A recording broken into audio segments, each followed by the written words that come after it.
স্বাগত জানাচ্ছি খাতুনগঞ্জ থেকে মরছেন, সাথে আছে আমি শামীম জাহান।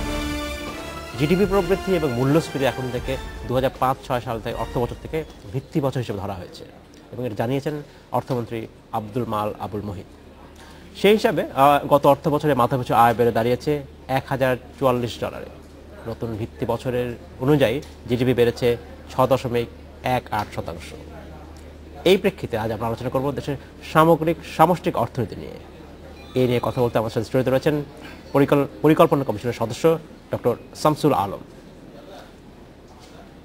তবে মূল আলোচনা যাবার আগে দেখেন একটি প্রতিবেদন। স্বাধীনতার পর 1972-73 অর্থবছরকে ভিত্তি বছর ধরে জিডিপি নির্ধারণ শুরু হলেও সাধারণত প্রতি 10 বছর পর তা পরিবর্তন করা হয়। সবশেষ 1995-96 অর্থবছর ধরে জিডিপি ও মূল্যস্ফীতির আলাদা হিসাব দিত পরিসংখ্যান ব্যুরো বিবিএস। এতে বিভ্রান্তি তৈরি হয়েছে নানা সময়ে। বিবিএস বলছে, গত কয়েক বছরে অর্থনৈতিক কর্মকাণ্ড বেড়ে যাওয়ায় ভিত্তি বছর পরিবর্তন জরুরি ছিল। এর 5টি কারণের মধ্যে ভোক্তার ভোগের ধরনে বড় পরিবর্তনের কথা বলছে বিবিএস। 2005-06 অর্থবছর থেকে ভিত্তি বছর ধরে গত অর্থবছরে মাথাপিছু আয় $923 থেকে বেড়ে হয়েছে $1044। জিডিপি বেড়েছে 6.18%।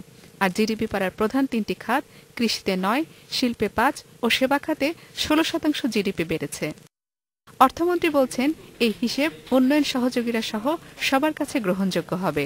এই ভিত্তি বছর পরিবর্তন হলে পরে সবসময় দেখা যায় যে গ্রোথ, ডোমেস্টিক প্রোডাক্ট, জিডিপি বাড়ে। তার কারণটা হলো ভিত্তি বছর পরিবর্তন করার সঙ্গে সঙ্গে অনেক নতুন আইটেম শেষে যোগ হয়, যে যেখানে আগে আমাদের উপাত্ত ছিল না সেটাকে যোগ দেওয়া হয়, কিন্তু এটা খুব অস্বাভাবিক কিছু হয় না। অর্থনীতির বিভিন্ন সূচকে অনেক ভালো করেছে বাংলাদেশ। এতে গত 15 বছর ধরে কোনো ক্ষুধার্ত মানুষ নেই বলেই মন্তব্য করেন অর্থমন্ত্রী। 1044 হয়ে গেছে 931 থেকে। এটাও এমন কোনো বিরাট পরিবর্তন কিছু না। It is because of edition of new elements in the estimates.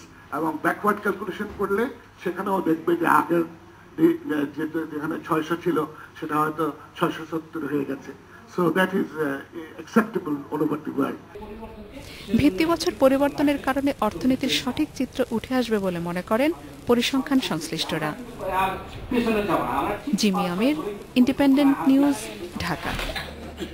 দেখলাম প্রতিবেদনটি আমরা। ডক্টর শামসুল আলম, আপনাকে স্বাগত জানাচ্ছি অনুষ্ঠানে। আমাদের প্রতিবেদন দেখলাম যে আমাদের এবছরের জিডিপি 6.3% বলা হচ্ছে এবং এটা গত কয়েক বছরে আমরা দেখছি যে যদি ট্রেন্ড বলি এটা একটা ভালো অবস্থায় আছে। তো আমরা সামরিক অর্থনীতির মূল আলোচনা যাওয়ার আগে আমি জানতে চাচ্ছি যে এবারে যে এই জিডিপির যে গ্রোথের যে ভালো অবস্থা বলা হচ্ছে সেটা এটা যেন কোন কোন সেক্টর একে বেশি কন্ট্রিবিউট করেছে এখানে? যখন দেশজ প্রবৃদ্ধি মাপা হয় তখন এটার মধ্যে থাকে কৃষিতে কি প্রবৃদ্ধি হলো, শিল্প খাতে কি প্রবৃদ্ধি হলো, আমাদের সেবা খাতে কি প্রবৃদ্ধি হলো, সবগুলো মিলেই আমাদের এই প্রবৃদ্ধির হারটা গণনা করা হয়। সবচেয়ে ভালো করেছি আমরা শিল্প খাতে, বিকাশ অনেক ভালো, 9% প্রবৃদ্ধির হার শুধু শিল্প খাতে, 6% প্রবৃদ্ধির হার সেবা খাতে, কৃষি খাতে কম, সেটা হয়েছে 2.2%। তো সব মিলে হয়েছে 6.18%। আচ্ছা, এটা আরেকটা বিষয় সেটা হচ্ছে যে যেটা ইনভেস্টমেন্টের কথা বলা হচ্ছে, ওভারঅল ইনভেস্টমেন্ট আমরা যদি এই বছরের ফিসকালের কথা বলি কিছুটা কমেছে গত বছরের চেয়ে, যেখানে ছিল 20% জিডিপির, এবারে হয়েছে 19। সেটা এই কমে যাওয়াটা, বা আমি যদি এরকম স্ট্যাগন্যান্ট বলি, স্থবির অবস্থা কেন? আমি প্রাইভেট সেক্টরের গ্রোথের কথা বলছি। না, সেটি ঠিকই আছে। বিনিয়োগ দুই সূত্র থেকে আসে, মানে ব্রডলি বললে, খুব বড়ভাবে বললে, একটা হলো সরকারি বিনিয়োগ দেশে, আরেকটি হলো ব্যক্তি খাতের বিনিয়োগ। আমাদের মোট বিনিয়োগের 80% আসে ব্যক্তি খাত থেকে, আর সরকারি 20%। তো গত কয়েক বছরে সরকারি বিনিয়োগ বেড়েছে, ব্যক্তি খাতে বিনিয়োগ বেড়েছে প্রান্তিকভাবে। তো গত এক বছর বিনিয়োগ কিছুটা স্থিতিশীল রয়েছে, যেভাবে বাড়ার কথা সেভাবে বাড়েনি। তো তার জন্য অনেক কার্যকারণ আছে। বিনিয়োগ না বাড়ার পেছনে আমাদের অবকাঠামোর কিছু অপ্রতুলতা, আমাদের জ্বালানি বিশেষ করে গ্যাস সরবরাহের কিছু অপ্রতুলতা, এগুলো কিছুটা কারণ ছিল। তবে সরকারি খাতে বিনিয়োগটা বেড়েছে। সরকারি খাতে বিনিয়োগ মানে অবকাঠামো তৈরি হওয়া, বিদ্যুৎ বেশি আসা, গ্যাস বেশি আসা, সেটাই, সরকারি তো খাতে সব বিনিয়োগ মিলিয়ে একত্রিতভাবে কিছু বেড়েছে বিনিয়োগ। তবে আমাদের যে সঞ্চয়ের পরিমাণ সারা দেশে সেই পরিমাণ হওয়ার কথা তার থেকে 2.5% পিছনে আছে। হ্যাঁ, সঞ্চয় খুব যে বেড়েছে তা নয়। সঞ্চয় 29%, আমাদের বিনিয়োগ 26.5 বা 27%, 2 থেকে 2.5% পিছনে আছে বিনিয়োগ, যেটি সমান হওয়ার কথা। এবং সঞ্চয়ের ক্ষেত্রেও আমরা যদি দেখি সেখানেও এক ধরনের স্থবিরতা বিরাজ করছে। আমাদের হিসেব মতো পরিকল্পনা কমিশনে বা আমরা যেভাবে প্রাক্কলন করেছি ষষ্ঠ পঞ্চবার্ষিক পরিকল্পনা, সেটি 32% হওয়ার কথা 2015-তে।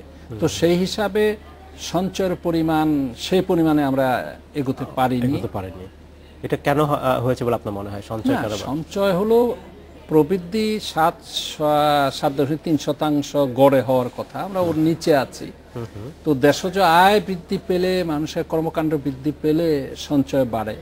তো প্রক্ষেপণ যেভাবে করছি সেভাবে বাড়ে, বা যেটি বেড়েছে আমাদের প্রবৃদ্ধি, আর সেটি আবার খুবই সন্তোষজনক। আমাদের বিশ্ব পরিস্থিতি যদি আমরা দেখি, উন্নয়নশীল দেশগুলো 5% বেড়েছে, ভারতে বেড়েছে 5% প্রবৃদ্ধি, পাকিস্তানে 3%, বাংলাদেশে 6.11%। বাংলাদেশের মোট প্রবৃদ্ধির হার কিন্তু অত্যন্ত উৎসাহব্যঞ্জক এবং খুব আশাজনক। আমি একটা বিষয় দৃষ্টি আকর্ষণ করি আপনার, সেটা হচ্ছে ইনফ্লেশন, যেটা মূল্যস্ফীতি আমরা দেখছি কমে আসছে, এবং যেটা আমরা এক ধরনের সবাই ওয়েলকাম করছি। কিন্তু একটা নেগেটিভ দিক, নেতিবাচক দিকও রয়েছে, যেটা হচ্ছে সেক্ষেত্রে কি ক্রেডিট গ্রোথ, ঋণ প্রবৃদ্ধি কমে যাওয়ার সম্ভাবনা আবার থাকবে, দেখা দিচ্ছে কেন? ঋণ যেহেতু একটু আগে আপনি বললেন যে আমাদের বিনিয়োগ কাঙ্ক্ষিত পর্যায়ে বাড়েনি, তো সে বাড়েনি একটি অন্যতম কারণ, যে পরিমাণ ঋণ নেওয়ার কথা ব্যাংকিং খাত থেকে বেসরকারি খাতে, সে পরিমাণ ঋণ তারা নেয়নি, বা সেভাবে তারা চাহিদাটা প্রকাশ করেনি। তো সেটাও অনেকগুলো কারণ থাকতে পারে। ব্যাংকিং খাতের অনেকগুলো দুর্নীতি সরকার ধরেছে, কয়েকটি ব্যাংকে জানেন যেটা আমরা বলি স্ক্যাম। তো স্ক্যাম হলো সেগুলো তো দুর্নীতি বা অসাধুতা ধরা পড়া এবং জেলে গিয়েছে, অনেকে বিচারাধীনে আছে। তো তাতে ব্যক্তি খাত কিছুটা একটু সতর্ক হয়ে গেছে। ব্যাংকিং খাতে অনেক বিচার বিশ্লেষণ করে এখন টাকা পয়সা দেওয়াটা চিন্তা করে। তো সেক্ষেত্রে ব্যাংকিং খাতের যে ঋণ দেওয়া ব্যক্তি খাতে সেটি একটু কমেছে, যেটা আপনি বলছেন। এটা তো গত 1 বছরের কথা আমি যদি বলি, কিন্তু আমরা যদি ওভার 4 বছরের অর্থনীতি চিন্তা করি, সেক্ষেত্রে ভূমিকাটা কারণ না, গত 4 বছরে বিনিয়োগ বেড়েছে 24.5 থেকে এখন 26.5, 2% বিনিয়োগ বেড়েছে। আচ্ছা, একদম স্থবির হয়ে নেই, গত বছর তুলনামূলক কিছুটা কমেছে, এই কথাটা আমরা বলছি, কিন্তু সামগ্রিক বিনিয়োগ কিন্তু বেড়েছে গত 4 বছরের হিসেব যদি আমরা বিবেচনা করি। আর মূল্যস্ফীতি অনেক কমে আসছে, এটা তো আপনি জানেন 2 অঙ্কে পৌঁছে গেছিল 2011-12-তে, এখন এটি 7.39%, অর্থাৎ আমরা 7% নামাতে চাচ্ছি। এটা আমাদের লক্ষ্যের কাছাকাছি চলে আসছে, কারণ মূল্যস্ফীতিটাই কিন্তু গরিবকে সবচেয়ে আঘাত করে। নিম্নবিত্ত যারা স্বল্প মজুরি পায়, দাম বেড়ে গেলে তাদের ক্ষতি বেশি হয়। তো সেক্ষেত্রে মূল্যস্ফীতিটা এখন কমে আসছে, এবং নিত্য প্রয়োজনীয় সামগ্রী, কৃষি পণ্যের দরদাম মোটামুটি স্থিতিশীল, 2-1টি পণ্য ওঠানামা করে। সামগ্রিকভাবে গত 1 বছরে কিন্তু কৃষি মূল্য যথেষ্ট স্থিতিশীল রয়েছে। আচ্ছা, আমরা যদি সামগ্রিক অর্থনীতি আরেকটা বিষয় আসি, এমপ্লয়মেন্ট বা নিয়োগ, এই ক্ষেত্রে ফিগার কি বলছে?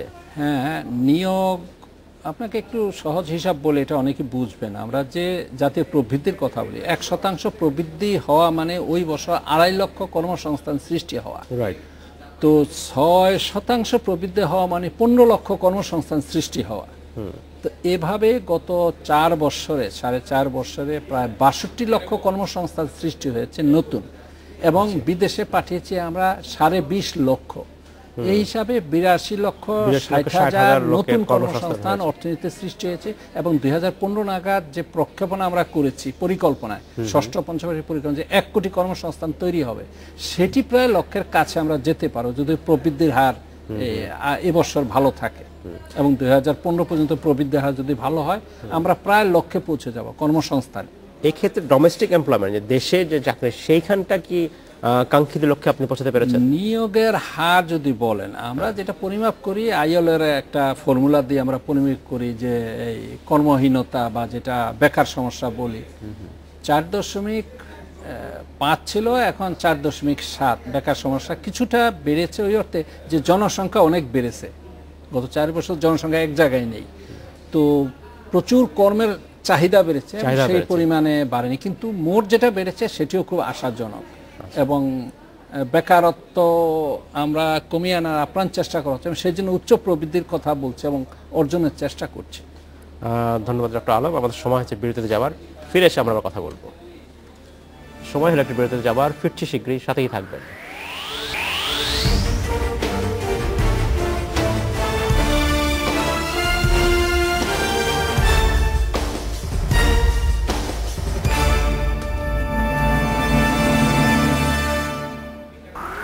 স্বাগত আরেকবার খাতুন ঘর থেকে বলছি। আজ আমরা আলোচনা করছি দেশের সামষ্টিক অর্থনীতি নিয়ে। এই নিয়ে আমার সাথে কথা বলছেন স্টুডিওতে পরিকল্পনা কমিশনের সদস্য ডক্টর শামসুল আলম। ডক্টর আলম, আপনাকে স্বাগত জানাচ্ছি আর একবার। আমরা কথা বলছি দেশের সামষ্টিক অর্থনীতি নিয়ে। আমি এখন একটা বিষয় আপনার দৃষ্টি আকর্ষণ করতে চাই, সেটা হচ্ছে যে দেশের খাদ্য উৎপাদনের এই আপনি 4 বছরের কথা যেটা বলছেন, সেখানের অবস্থা কেমন? সেটা চাল উৎপাদনের দিক থেকে আমরা 2005-06 যেখানে 28 মিলিয়ন টন ছিল, এই সরকার আসার পর থেকে 30 মিলিয়ন থেকে শুরু হয়, গত 4 বছরে তার উপরে ছিল, এখন সর্বশেষ 35 মিলিয়ন মেট্রিক টন। গত 3 বছরে বাংলাদেশের ইতিহাসে এই সর্বপ্রথম কোনো চাল আমদানি করতে হয়। কাজে চালের দিক থেকে বাংলাদেশ স্বয়ংসম্পূর্ণ, এটি একটি আমি মনে করি ঐতিহাসিক সাফল্য, আপনি যেভাবে দেখেন। আমার প্রশ্ন ছিল হচ্ছে যে আমরা যেটা দেখছি সব ফিগারে সব থেকেই ভালো, যে আমরা এমপ্লয়মেন্ট জেনারেশন বলছি ভালো, আমরা ফুড প্রোডাকশন দেখছি সেখানেও ভালো, ফিগারস ইজ ভেরি গুড। কিন্তু আমার যেটা মনে হচ্ছে যে সব শেষে বাংলাদেশের যদি ক্ষুধামুক্ত দারিদ্র্যমুক্ত বাংলাদেশকে আমরা কখন পাবো? আমরা এখনও দেখি রাস্তায় মানুষ, এদেশে মানুষ ভিক্ষা করে। এইখান থেকে আসলে আমার কৌতূহল। আপনি নিশ্চয়ই বলবেন যে সম্পদের প্রপার ডিস্ট্রিবিউশনের একটা বড় বিষয়। আসলে আমরা সেই জায়গায় কবে পৌঁছাবো যেখানে এই যে খাদ্য উৎপাদন হচ্ছে দেশের সবগুলো মানুষ সমানভাবে ইকুয়ালি ডিস্ট্রিবিউটেড হবে? প্রথম লক্ষ্য হলো খাদ্যের স্বয়ংসম্পূর্ণতা অর্জন, সেটি সাফল্যজনকভাবে অর্জিত হয়েছে। কিন্তু দেশে খাদ্যে স্বয়ংসম্পূর্ণ হওয়া মানে এই নয় যে সবার কাছে খাবার চলে যাচ্ছে। যেহেতু আমাদের দরিদ্রের সংখ্যা আছে, আপনি নিউ ইয়র্কও দেখবেন ভিক্ষা করে। ভিক্ষুক কোনো কালই পুঁজিবাদী সমাজে চলে যাবে এটা আশা করা যায় না। নিউ ইয়র্কে দেখবেন কুকুর নিয়ে বসে থাকে, হাত পাতে ভদ্রভাবে চুপচাপ, তো ভিক্ষুক সারা দুনিয়াতেই পাবেন, সেটি সমস্যা না। সমস্যা হলো আমাদের দেশে পরিমাণটা কতখানি, যে 2.5 কোটি লোক দারিদ্র সীমার, চরম দারিদ্র সীমার নিচে। আমি ওই সাধারণ বলছি না, সাধারণ যে দারিদ্র সীমা তার চেয়েও যারা হত দরিদ্র যেটাকে বলি, তো এই হতদরিদ্রদের জন্য আপনি জানেন দারিদ্রদের খাবার পৌঁছানোর জন্যই গত 4 বছরে সামাজিক নিরাপত্তা ব্যয় দ্বিগুণেরও বেশি করা হয়েছে। 13% পরিবার পেত সামাজিক নিরাপত্তা, এখন পাচ্ছে 26% পরিবার সামাজিক নিরাপত্তা। এই 26% পরিবার কিন্তু গরিবের পরিবার। যদিও কিছু মিস টার্গেটিং আছে, যাদের পাওয়ার কথা তারাও আমাদের সমাজ ব্যবস্থার ত্রুটির কারণে আমাদের নিম্ন পর্যায়ে আমাদের স্বায়ত্তশাসিত প্রতিষ্ঠানটা যেটাকে আমরা স্থানীয় সরকার বলি, তারা যদি সততার সঙ্গে পূর্ণ সহযোগিতা করত তাহলে মিস টার্গেটিংটা অনেক কম হতো। তো মিস টার্গেটিংয়ের পরেও 26% পরিবার কিন্তু এই সাহায্য সহযোগিতা পেয়ে থাকে। সেটি কেন? এই খাদ্য পৌঁছে দেওয়ার জন্য গরিবের নিকট। তো এই সামাজিক নিরাপত্তা খায় ভবিষ্যতে আরও জোরদার হবে, এবং মানুষের আয় বাড়ানোর জন্য যা যা করার দরকার, কর্মসংস্থান সৃষ্টি, সেটির প্রচেষ্টা নিতে হবে। কাজেই ক্ষুধামুক্ত দেশ গড়তে কিন্তু আমাদের বড় চ্যালেঞ্জ এখনও আছে, অনেক দূর আমাদের যেতে হবে। তবে প্রথম সাফল্য হাতে আমাদের খাদ্য থাকা, সেই সাফল্যটি কিন্তু অর্জিত হয়েছে। এখন বন্টনের বিষয়, বন্টনটা যদি করা যায়, সেই বন্টনও সরকার যথেষ্ট সুপরিকল্পিতভাবেই করছে, যার জন্য আপনি দেখবেন এই বন্টনের চ্যালেঞ্জটা কোথায়, বাধাটা কোথায়, কেন হচ্ছে? বন্টনের চ্যালেঞ্জ হলো বন্টন করছে আমরা, বন্টনে অনেক ক্ষেত্রে অনেকগুলি কর্মসূচি বেশি, আমাদের 90-95টা আমাদের সামাজিক নিরাপত্তা কর্মসূচি। অনেক জায়গায় আমাদের এই দ্বৈততা আছে, মানে একই ধরনের কার্যক্রম এক এক মিনিস্ট্রি আমরা নিচ্ছি, এগুলো সমস্যা রয়ে গেছে, চ্যালেঞ্জ রয়ে গেছে। এর জন্য আমরা একটা সামাজিক নিরাপত্তা কৌশল তৈরি করছি আগামী ডিসেম্বরের মধ্যে, যাতে এই সমস্ত কর্ম ডুপ্লিকেশন না হয়, মানে দ্বৈত না হয়, মানুষের ডাবল ট্রিপল সুবিধা না পায়। তো এগুলো নিয়ে কার্যক্রম হচ্ছে, যাতে এটাকে আরও সুষ্ঠুভাবে সুন্দরভাবে যারা পাওয়ার তারা পায়, এই কর্মসূচি তৈরি করা হচ্ছে।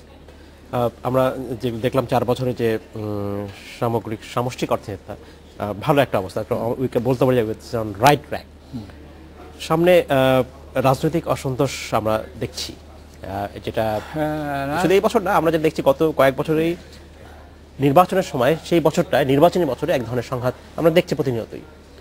আপনি লক্ষ্য রাখুন এই সংঘাতগুলো আসলে অতীতের এই সাফল্যকে কতখানি মান করতে পারে কিনা। এই বছর নির্বাচনের আগ মুহূর্তে যে শান্তি শৃঙ্খলাটা অতীতে কমই ছিল, বরং এবারই অনেক বেশি শান্তিপূর্ণ আছে এখনো, এবং নির্বাচন আর বেশি বাকি নাই। আপনি 5-6-এর কথা চিন্তা করেন, সমগ্র বছরব্যাপী কিন্তু আমরা রাজনৈতিক টালমাটালে ছিলাম। তো সেই হিসাবে এবার কিন্তু অনেক, আমি বলবো সকলের এখানে অবদান আছে, সমঝোতা আছে, আমাদের মধ্যে বিবেচনা বোধ আছে, যার জন্য এবং নির্বাচন সুষ্ঠু সফলভাবেই হবে, এ নিয়ে চিন্তিত হওয়ার কারণ নেই। যেটি আমি উল্লেখযোগ্য বলবো, সবচেয়ে একটি সমৃদ্ধশালী অর্থনীতি, একটি স্থিতিশীল অর্থনীতি, একটি অনেক বৈদেশিক মুদ্রা রিজার্ভ নিয়ে একটি অর্থনীতি, অনেক খাদ্য মজুত নিয়ে অর্থনীতি পরবর্তী নির্বাচন সরকার এই সরকার দিয়ে যেতে পারবে। এটি আমাদের জন্য একটি পরম গৌরবের, আমি মনে করি সাফল্য। একই সাথে আপনি যেটা বলছিলেন যে সংঘাত সেই অর্থে অতটা না যতটা আগে ছিল, কিন্তু আমরা যদি ব্যবসার দিকে দৃষ্টি দেই, ইনভেস্টমেন্ট ক্রমাগতভাবে কমছে, এবং এটার একটা বড় কারণ হচ্ছে রাজনৈতিক সহিংসতা, সংঘাত, এবং সবাই এক ধরনের ওয়েট অ্যান্ড সি মোডে আছে। না, এটা আমাদের সাধারণ, যেটাকে ইংরেজিতে পারসেপশন, তা না। 2005-06 সর্বাধিক হয়েছিল, রপ্তানি আয় হয়েছিল। গত 2 মাসের রপ্তানি আয় 14% বেড়েছে। কাজে আমরা যেটা বলি সংঘাত সংঘর্ষ, এর জন্য কিন্তু বিনিয়োগ কমেনি। বিনিয়োগ কমার অনেকগুলো কারণ রয়ে গেছে। আমাদের দেশে কোনো কোনো ক্ষেত্রে চাহিদার অভাব আছে, যার জন্য বিনিয়োগটা যাচ্ছে না। আমাদের দেশে আইন শৃঙ্খলা যখন উন্নত হয়, তখন কিন্তু বিনিয়োগ কিছুটা কমে আসবে। যখন ব্যাংক স্ক্যামারে অ্যাকশন নেওয়া হলো, জেল হলো, দুদক সক্রিয় হলো, তখন কিন্তু তারা ব্যাংকে যাওয়া কম শুরু করলো, ব্যাংকগুলি সতর্ক হলো। কাজে বিনিয়োগ কমে যাওয়া এই মানে নয় যে বিনিয়োগ হবে না। নির্বাচিত সরকার আসার পর আগামী আর্থিক বছর থেকে আমাদের বিনিয়োগে আবার চাঙ্গা ভাব আসবে। এখন বিনিয়োগ একটু কম আসার কারণ হলো আইন শৃঙ্খলার অনেক প্রয়োগ, এবং কিছুটা আপনি স্বীকার করবেন, প্রত্যেকটা স্ক্যামারে যারা জড়িত তারা কিন্তু এখন জেল জরিমানা হচ্ছে, তাদের তদন্ত হচ্ছে। তো কাজেই বিনিয়োগ, সামগ্রিক বিনিয়োগ বলেছি, মন্দা আছে, কিন্তু যে পরিমাণ চাচ্ছি সেটি হয়নি। সেটার জন্য অনেক কারণ আছে। সেটি অনেক কারণ হলো আমাদের বিশ্ব মন্দা তো পুরো কাটিয়ে উঠতে পারেনি, ইউরোপের মন্দা পুরো কিন্তু এখনো কাটিয়ে উঠতে পারেনি। সেগুলো কিন্তু আমাদের প্রভাব ফেলে সামগ্রিকভাবে। তা সত্ত্বেও অর্থনীতির আমাদের বৈদেশিক অ্যাকাউন্ট এখন উদ্বৃত্তগত 4 বছর ধরে। তো এই উদ্বৃত্ত থাকা সাধারণত উন্নয়ন গরিব দেশে থাকে ঘাটতি। ঠিক আছে, যেমন আপনি বলছিলেন যে আমরা খুব সংক্ষেপে, সময় হাতে কম, যেমন ফরেক্স রিজার্ভ আমাদের অনেক বসে, এই মধ্যে $16 বিলিয়ন। তো এটাও ভালো কথা নয় যে এত টাকা আছে। আপনি খুবই সংক্ষেপে যদি বলেন, আমাদের সময় কম। $16 বিলিয়ন একটি সুখবর হলো যে আমার আর্থিক সামর্থ্য বেড়েছে, এটি প্রমাণ। তবে অনেক বেড়ে গেলে অনেক সময় মূল্যস্ফীতিতে প্রভাব পড়তে পারে। তো সেই অবস্থায় বাংলাদেশ আসেনি। এই মূল্য মুদ্রা আমাদের, আপনার সঞ্চয় বেশি থাকা মানে কি আপনার অবস্থা ভালো, এটি প্রমাণ করে।